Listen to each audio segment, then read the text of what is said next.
तो स्वागत करूंगा एक बेहतरीन वीडियो में आप सभी का। तो इस वीडियो में मैं आज आप लोगों को संसद जो टॉपिक है उस टॉपिक से मैं 20 महत्वपूर्ण एमसीक्यूज़ बताने वाला हूं। ये सभी परीक्षाओं में पूछे जाते हैं और संसद जो एक टॉपिक है ये बहुत ही महत्वपूर्ण टॉपिक है। सभी परीक्षाओं के में आता है संसद से टॉपिक से क्वेश्चंस। और चलिए आगे बढ़ते हैं अपनी वीडियो की तरफ बिना बात किए हुए। तो अगर अपना पहला क्वेश्चन हम देख लेते हैं तो हमारा जो पहला क्वेश्चन है उसमें है पूछा गया है कि भारतीय संसद के कितने सदन होते हैं। यदि आप सभी से कोई पूछे कि भारतीय संसद के कितने सदन होते हैं तो आप लोग बताएंगे कि ऑप्शन नंबर बी यानी 2 सदन होते हैं संसद के। कौन कौन से होते हैं? राज्यसभा और लोकसभा। भारतीय संसद के 2 सदन होते हैं, राज्यसभा और लोकसभा। अगला क्वेश्चन क्या है कि संसद का जो उच्च सदन है वो कौन सा है। ऑप्शन ए में क्या है? लोकसभा, बी में क्या है? विधानसभा, सी में क्या है? राज्यसभा और डी में क्या है? विधानसभा। तो अगर देखा जाए संसद का जो उच्च सदन होता है वो होता है राज्यसभा। संसद का जो उच्च सदन होता है वो होता है राज्यसभा। अगला क्वेश्चन देखेंगे अपना कि संसद का जो निम्न सदन है वो कौन सा है। संसद का जो निम्न सदन है वो कौन सा है? तो ये हो जाएगा लोकसभा। अगला क्वेश्चन है हमारा कि भारतीय संसद का जो अभिन्न अंग है वो कौन सा है। अब ऑप्शन में एक क्या है? प्रधानमंत्री, बी में है राष्ट्रपति, सी में है मुख्यमंत्री और डी में क्या है? राज्यपाल।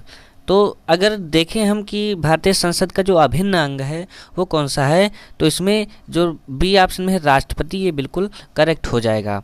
तो चौथे का जो बी ऑप्शन है वो बिल्कुल सही हो जाएगा। अगला क्वेश्चन क्या है हमारा कि लोकसभा का कार्यकाल कितना होता है। पांचवा क्वेश्चन है हमारा कि लोकसभा का कार्यकाल कितना होता है। अब ऑप्शन ए में क्या है? 4 वर्ष, 5 वर्ष, 6 वर्ष, 7 वर्ष। अगर लोकसभा के कार्यकाल की बात की जाए तो इसका जो कार्यकाल होता है वो 5 वर्ष का होता है, जबकि जो राज्यसभा का कार्यकाल होता है वो 6 वर्ष का होता है। अगला क्वेश्चन देखें तो वही क्वेश्चन आ गया कि राज्यसभा के सदस्य का कार्यकाल कितना होता है, तो 6 वर्ष आप लोग लगा देंगे। अगला क्वेश्चन क्या है हमारा कि राज्यसभा का जो सभापति है वो कौन होता है। राष्ट्रपति होता है, प्रधानमंत्री होता है, उपराष्ट्रपति होता है या लोकसभा अध्यक्ष होता है। तो अगर देखा जाए कि राज्यसभा का जो सभापति होता है वो कौन होता है? उपराष्ट्रपति होता है। तो इसका जो सी ऑप्शन है वो बिल्कुल सही हो जाएगा। अगला क्वेश्चन हमारा क्या है कि लोकसभा अध्यक्ष का चुनाव कौन कराता है। राष्ट्रपति, प्रधानमंत्री, लोकसभा सदस्य या राज्यसभा सदस्य। तो लोकसभा अध्यक्ष का जो चुनाव होता है वो होता है लोकसभा के सदस्यों के द्वारा। लोकसभा के सदस्यों के द्वारा लोकसभा अध्यक्ष का चुनाव लोकसभा सदस्यों के द्वारा होता है। अगला क्वेश्चन क्या है कि संसद भवन कहाँ स्थित है। मुंबई, नई दिल्ली, कोलकाता, चेन्नई। ये बहुत ही इम्पोर्टेंट क्वेश्चन है आप सभी के लिए। ये कॉमन से लेकर और बड़ी परीक्षाओं सभी में पूछे जाते हैं। ये एक छोटा ही क्वेश्चन मान लीजिए इसको, लेकिन ये बहुत ही प्रभावशाली हो जाएगा आप लोगों के लिए। नवा क्वेश्चन हमारा कह रहा है कि संसद भवन कहाँ स्थित है। ऑप्शन ए में क्या है? मुंबई, ऑप्शन बी में क्या है? नई दिल्ली, ऑप्शन सी में क्या है? कोलकाता, ऑप्शन डी में है चेन्नई। अगर हम देख लें कि संसद भवन कहाँ स्थित है तो नई दिल्ली हम लोग लगा देंगे। नई दिल्ली इसका जो सही ऑप्शन है वो बिल्कुल 100% सही हो जाएगा। अगला क्वेश्चन क्या है हमारा कि वर्तमान लोकसभा में निर्वाचित सदस्यों की संख्या कितनी है। 540, 541, 543, 545। अगर वर्तमान में लोकसभा में देखा जाए तो यहाँ पे 543 जो है वो बिल्कुल सही हो जाएगा, ना कि 545। राज्यसभा की अधिकतम सदस्य संख्या कितनी है। अधिकतम पूछा है ना कि वर्तमान पूछा है, तो अधिकतम हो जाएगा इसका 250। अगला क्वेश्चन क्या है कि लोकसभा का प्रथम अध्यक्ष कौन था। जीवी मावलंकर, नीलम संजीव रेड्डी या बलराम जाखड़ या मनोहर जोशी। अगर देखा जाए कि लोकसभा का जो प्रथम अध्यक्ष था वो कौन था तो वो है जीवी मावलंकर। अगला क्वेश्चन क्या है कि संसद का संयुक्त अधिवेशन कौन बुलाता है। संसद का जो संयुक्त अधिवेशन है वो कौन बुलाता है। प्रधानमंत्री, राष्ट्रपति, लोकसभा अध्यक्ष और उपराष्ट्रपति। इन चारों ऑप्शन में सबसे जो मतलब सही आंसर जो होगा संसद का संयुक्त अधिवेशन जो कराता है वो होता है राष्ट्रपति। यानी संसद का जो संयुक्त अधिवेशन होता है वो राष्ट्रपति ही कराता है। अगला क्वेश्चन क्या है कि धन विधेयक सबसे पहले कहाँ प्रस्तुत किया जाता है। धन विधेयक, जो धन पारित किया जाता है उसको कहाँ सबसे पहले पहुंचा जाता है। तो राज्यसभा है, लोकसभा है, राष्ट्रपति भवन है या सर्वोच्च न्यायालय, इन चारों में सबसे पहले कहाँ पहुंचाया जाता है। कई लोग आपसे पूछेंगे कि धन विधेयक का सबसे पहले जो प्रस्तुत जहाँ होता है वो कहाँ होता है। तो अगर ये आपसे पूछ ले तो यहाँ पे बी ऑप्शन आप लोग लगा देंगे, लोकसभा। सबसे पहले यानी सर्वप्रथम धन विधेयक लोकसभा में प्रस्तुत किया जाता है।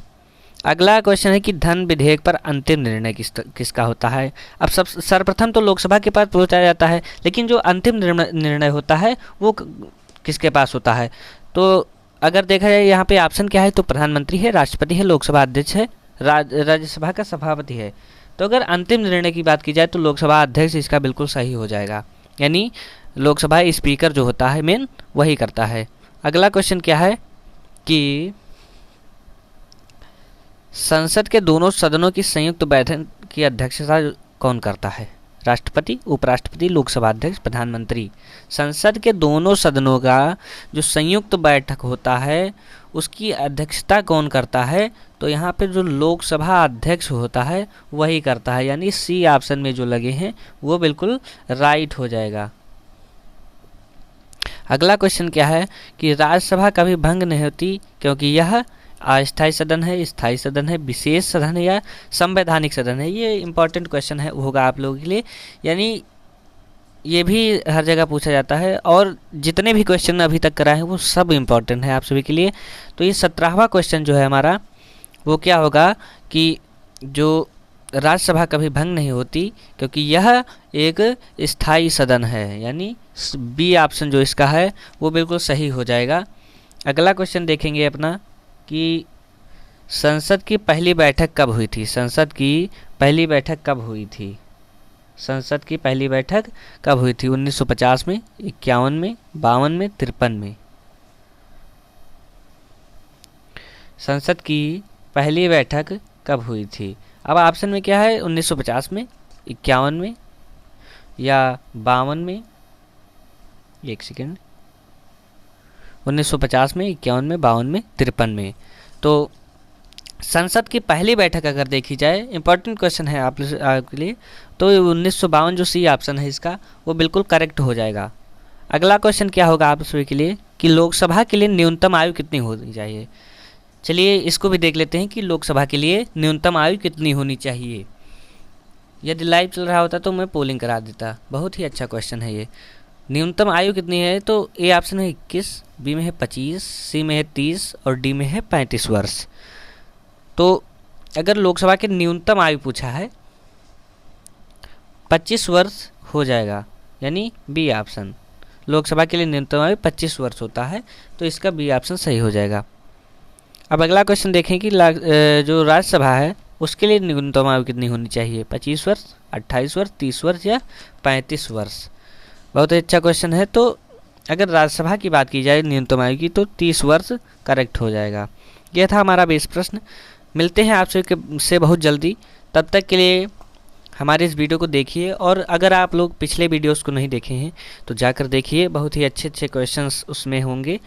तो अगर वीडियो अच्छा लगा हो तो लाइक, कमेंट, शेयर जरूर करें, और हमारे चैनल EXP एग्ज़ाम आपको सब्सक्राइब जरूर करें, क्योंकि यहाँ पर बहुत ही अच्छी अच्छी वीडियोज़ आप सभी को मिलती रहेंगी हमेशा। और मैं यही चाहूँगा कि आप सभी के लिए बहुत अच्छा कंटेंट बनाता रहूँ। सब्सक्राइब ज़रूर कर लें। अभी सब्सक्राइबर्स थोड़े कम हैं। अच्छे सब्सक्राइबर होने पर मैं लाइव भी आने लगूँगा। तो चलिए इस क्लास को यहीं समाप्त करते हैं। मिलते हैं अगले वीडियो में। तब तक के लिए बाय, टेक केयर।